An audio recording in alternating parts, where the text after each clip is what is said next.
بسم اللہ الرحمن الرحیم۔ سورہ القصص۔ سورہ قصص ترتیب کے اعتبار سے 28ویں سورہ ہے، مکے میں نازل ہوئی۔ اس کی 88 آیات ہیں۔ یہ سورہ النمل کے فوراً بعد نازل ہوئی۔ سورہ النمل میں آغاز میں حضرت موسیٰ علیہ السلام کا مختصر تذکرہ کیا گیا تھا۔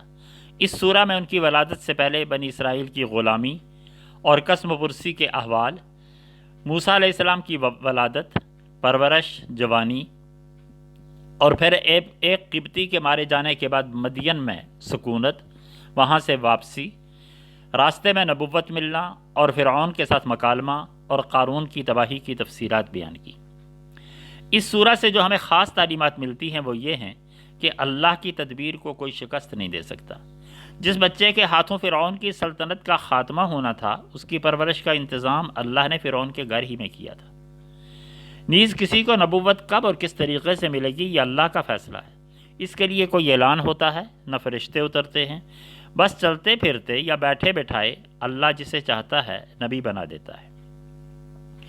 جب اللہ نے کسی سے کام لینا ہو یا کسی کو تباہ کرنا ہو تو اس کے لیے اسے آسمان سے لاؤ لشکر یا دنیاوی جاہو جلال دینے کی ضرورت نہیں ہوتی، بلکہ وہ فطری حالات ایسے پیدا کر دیتا ہے کہ نتائج اللہ کی مرضی کے مطابق آنے لگتے ہیں۔ مکہ کے حالات میں اس سورہ میں جو خاص اشارے ہیں، ان میں سے ایک یہ کہ آپ پڑھے لکھے نہ ہونے کے باوجود 2000 سال پہلے ہونے والے واقعات کی تفصیل من و عن بتا رہے ہیں۔ یہی آپ کے نبی ہونے کی دلیل ہے۔ پھر جب لوگ کہتے تھے کہ آپ اس طرح کے معجزات کیوں پیش نہیں کرتے جیسے موسیٰ علیہ السلام نے کیے تھے، تو اس کا جواب دیا کہ موسیٰ علیہ السلام کے معجزات پیش کرنے کے باوجود تم کب ان پر ایمان لائے تھے؟ پھر اسی زمانے میں، جبکہ یہ سورہ جس زمانے میں نازل ہو رہی تھی، باہر سے کچھ عیسائی آئے اور رسول اللہ صلی اللہ علیہ وسلم سے مل کر اسلام قبول کر لیا۔ اس واقعہ پر مکے والوں کو شرم دلائی کہ باہر کے لوگ اس نعمت سے مستفید ہو رہے ہیں اور تم اپنے گھر کی نعمت کو ٹھکرا رہے ہو۔ سورہ کے آخر میں قارون کا ذکر کیا، جو اس دور میں سرمایہ دارانہ نظام کا نمائندہ تھا، جس کا کہنا یہ تھا کہ انما اوتیتہ علی علم عندی، کہ جو کچھ میں نے کمایا ہے اپنی محنت، علم اور دانش سے کمایا۔ یہ ایک ایسی سوچ ہے کہ جو دولت مجھے ملی یا جو اقتدار مجھے حاصل ہے یا جو کچھ بھی یا جو علم میرے پاس ہے یا جو مقام اور مرتبہ میں انجوائے کر رہا ہوں، یہ سارے کا سارا میری محنت پر ہے۔ اور اسی کو بیان کرنے کے لیے ہم لوگ یہ کہتے ہیں کہ فلاں بندہ سیلف میڈ ہے، یعنی خود اس نے محنت کر کے اپنے آپ کو بنایا اور اپنے آپ کو یہاں تک پہنچایا۔ واقعہ یہ ہے کہ اپنے آپ کو سیلف میڈ کہنا یا یہ کہنا کہ یہ سب کچھ میں نے اپنی محنت سے حاصل کیا، یہ شرک کا بیان ہے، اور اس میں اللہ کے اور اس کی نعمتوں کے انکار کا پہلو چھپا ہوا ہے۔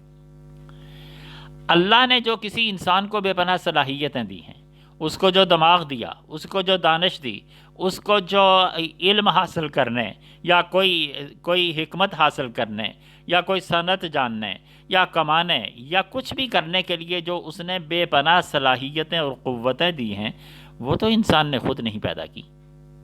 پھر اس کے لیے جو سازگار ماحول اللہ نے بنایا ہے، وہ تو انسان نے خود نہیں بنایا۔ اور اس کے لیے جتنی خارجی اور داخلی قوتیں اس بندے کو وہ مقام حاصل کرنے کے لیے میسر ہیں، ان میں سے تو کچھ بھی بندے کا اپنا بنایا ہوا نہیں ہے، وہ سب کچھ اللہ کا دیا ہے۔ اور اس کے باوجود یہ کہنا کہ میں سیلف میڈ ہوں یا فلاں بندہ سیلف میڈ ہے، یہ قارون کے ان الفاظ کو نقل کرنا ہے، انما اوتیتہ علی علم عندی، اور اللہ اس سے اتنا ناراض ہوتا ہے کہ اس نے قارون کو اس کے خزانوں سمیت زمین میں دھنسا دیا، اور اس کا ذکر کرتے ہوئے مکے کے ان سرداروں کو متنبع کیا جن کا اصل مسئلہ یہ تھا کہ وہ سمجھتے تھے کہ ہم جو سارے عرب میں معزز ہیں، اگر نیا دین قبول کر لیں گے تو اپنی ہی سرزمین پر اجنبی ہو جائیں گے۔ اس واقعہ میں بتایا کہ اللہ جسے چاہتا ہے کھلا رزق دیتا ہے اور جس کے لیے چاہتا ہے تنگ کر دیتا ہے۔ اس خیال سے حق سے منہ موڑ لینا بڑی بے نصیبی ہے کہ اگر ہم حق قبول کریں گے تو ہمارے وسائل رزق تنگ ہو جائیں گے۔ وآخر دعوانا ان الحمد للہ رب العالمین۔